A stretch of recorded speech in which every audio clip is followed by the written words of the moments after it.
Going on, everyone? Let's talk about Russell Westbrook. He has been fantastic, and I am so happy for him. Seriously, if you've been a part of this channel for some time, you are aware that I have been a huge Russ defender since the offseason. Talked about how much I believe in him and how much I believe that he can make the adjustments and changes, and I had to listen to everybody tell me that it wasn't. And look, he's doing a great job. Now, it has been a small sample size. We've only, 4 games that he's been coming off the bench, but he's been arguably our best player the last few games. He's been great this season in general. He's had moments, he's had games, but everybody does, right? It's what is he doing for the majority? And the fact that he's bought in, the fact that he's embraced these roles. They wanted him to play defense. He's playing defense. So much so that he is one of the best defenders in the league currently right now. No, seriously. Russell Westbrook was 14th overall out of the entire league in defensive efficiency, and he's number 2 overall amongst point guards. So Russell Westbrook is playing real defense, not just like, hey, I'm just staying in front of my guy. No, he's playing legit defense. The Lakers lead the league in pace. The Lakers lead the league in steals, lead the league in fast breaks. Like they're doing great. And a lot of that is because of Russell Westbrook. And he's doing just such a great job. He's bought in every capacity, everything that they wanted. They've asked him to come off the bench. Boom, he comes off the bench and is just killing it. Right? He just seems more happy, more fluid, just all those things. And he's really making an impact. The Lakers still aren't hitting shots. LeBron doesn't really look like LeBron right now. I know he's dealing with an ankle injury and, a little sickness and stuff. Anthony Davis, he at times looks like, a top 5 player in the league. And then other times he just looks a little just lost. Like last game, for example, dominant first half, looked like an absolute monster, and then only put up 2 points in the second half. Like that's inexcusable. And it's almost like the joke, that's kind of been going around, and I've even thrown out there too, is Russell Westbrook needs help, right? Like the whole conversation was like LeBron needs help, Russell Westbrook is a disaster, he doesn't fit, and you're seeing the turnaround. And it's really awesome to see, really, for somebody that's supported Russ so much and just sit there and listen to all of the scapegoating and just everything going on, to see people come around and hear him get MVP chants and, see, fans cheering for him now and all this stuff. It just, the change in the vibe and the atmosphere has just really turned a corner, and it's great. And I love seeing Russ buy in and be able to kind of change the narrative around him, because I've always thought he could. Like my whole point wasn't that he would work or wouldn't. My whole point was just let's wait and see what happens. Like everyone just assumes they know what Russ is going to do because you're basing it on what? We've seen lots of players change. Carmelo Anthony, Russ is still an NBA player and a student of the sport, right? He knows what happened to Allen Iverson. You think he wants to be the next Allen Iverson? No. He wants to still play in the league. He still wants to get paid. He still wants to make millions of dollars to play the game of basketball, stuff like that.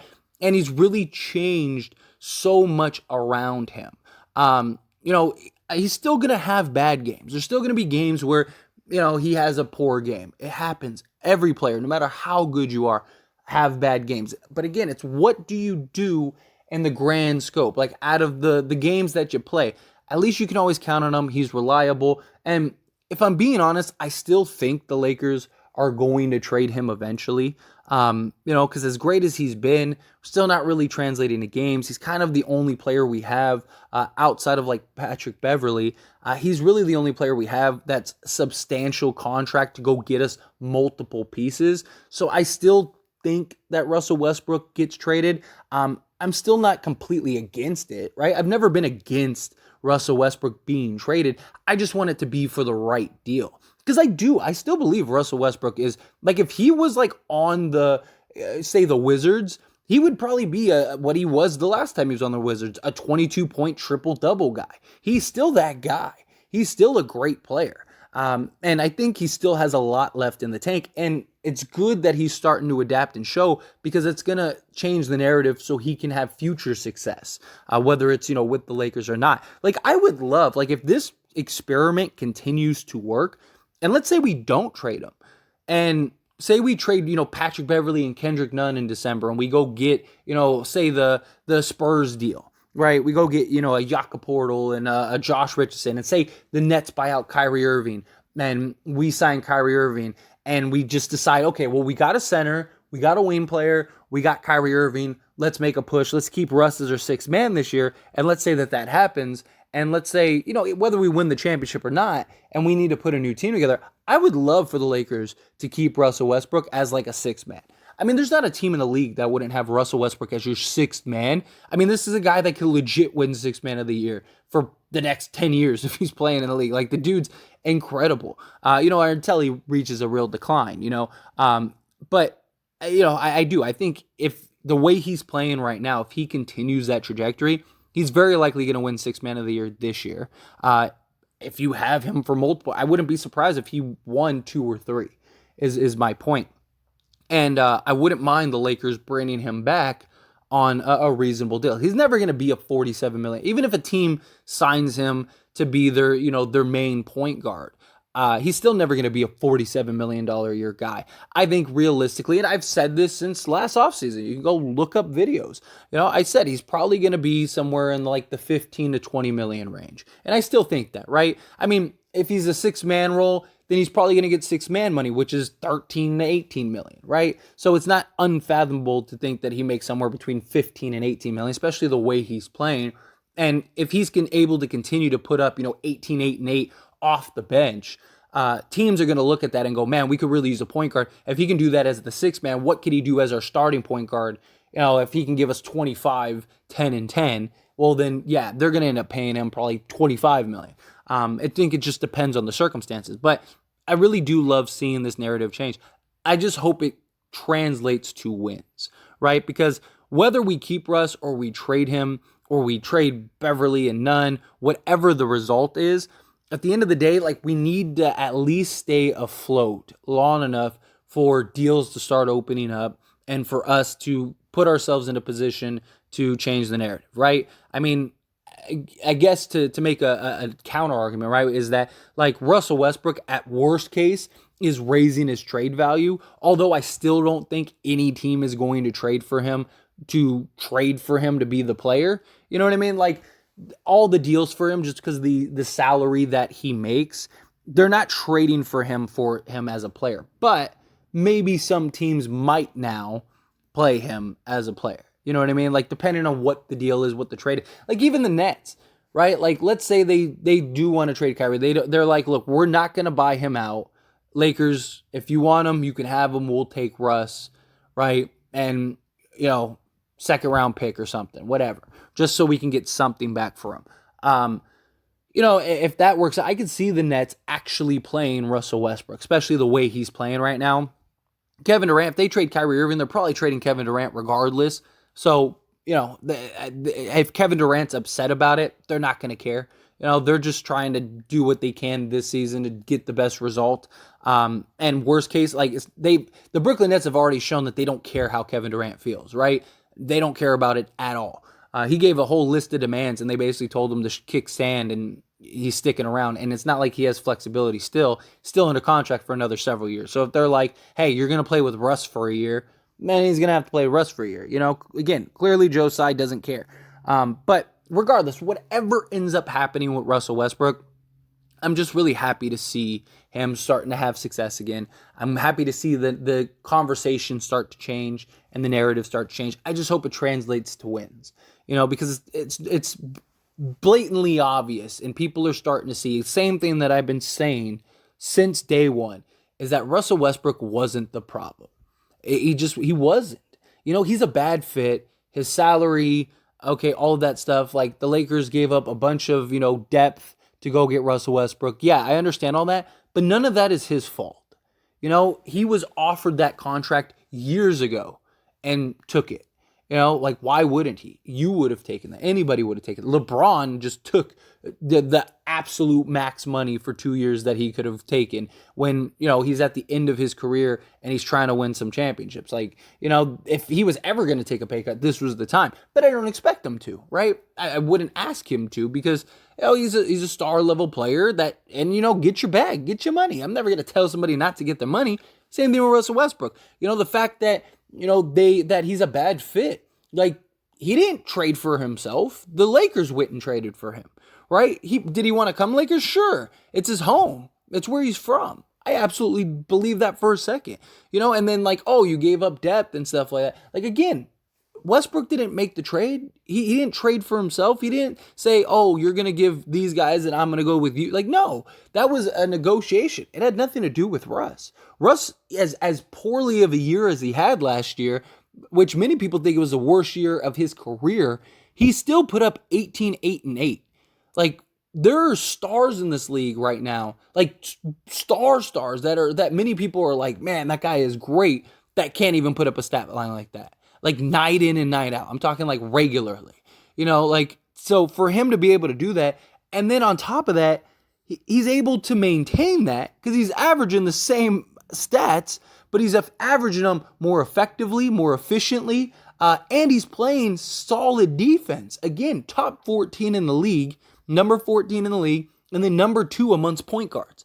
Like, the dude is he's a monster right now.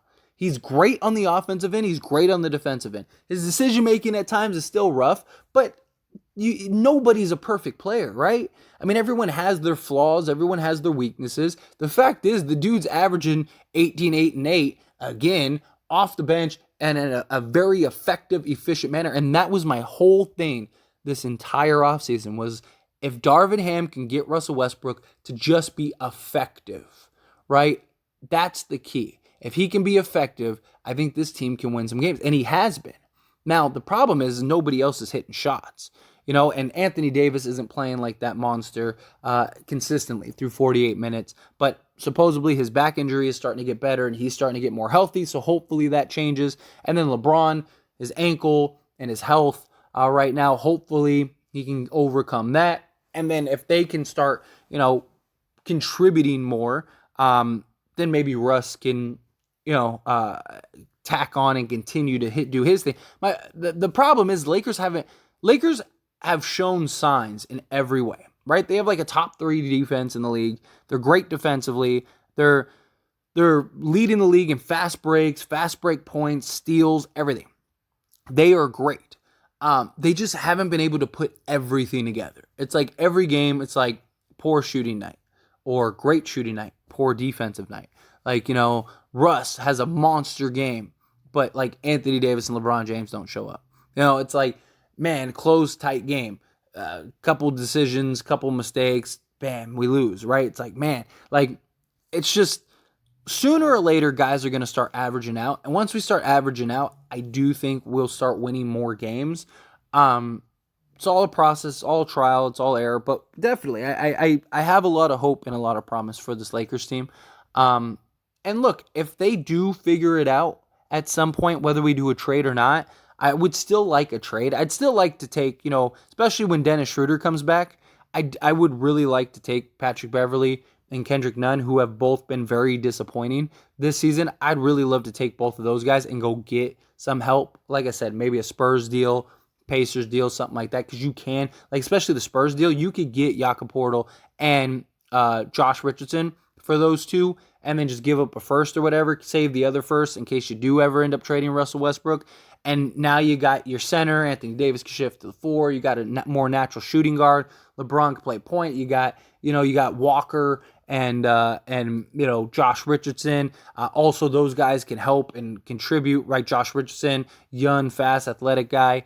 So he could run with Russell Westbrook. You can run those smaller sets if you want with like Wynn and Gabriel. It just gives you a lot of flexibility. But definitely looking forward to this. And I'm proud of Russ. I really am. I'm happy for him. I've always loved his passion and his just engine and motor and just the way that he plays. It's awesome to see, and I'm glad that he's finally started to turn it around. And I hope that they continue to give him a chance. I hope he continues to show that it's something. And we'll see. We'll see what the end result is. But again, I wouldn't mind them keeping Russ. Especially if we can do like a smaller deal, and if that works out, like I said, go do the Spurs deal. Go get Josh Richardson, Jakob Poeltl. I mean, those are two guys that could really help. maybe that turns the tide, and maybe we can kind of figure it out and start winning some games here. But anyway, as always, this is a discussion, so I want to hear from you. Let me know your thoughts and opinions down in the comments below. How do you think about Russ? Have you came around? Are you somebody that, from day one liked it and believed it? Because there were some out there, definitely. There were a lot of people that were like, I'm with you. I love Russ. I think he's going to do great. Were you one of those people? Were you somebody that, that thought Russ he was a disaster, they needed to trade him right away, and realized like, oh, okay, because I've seen so many people I've seen that, thought Russell Westbrook wasn't going to turn it around, and he did. And some people have came and been like, hey, I'm really impressed, blah, blah, blah. But anyway, let me know your thoughts and opinions, good, bad, ugly, somewhere in between. Let me know down in the comment section below.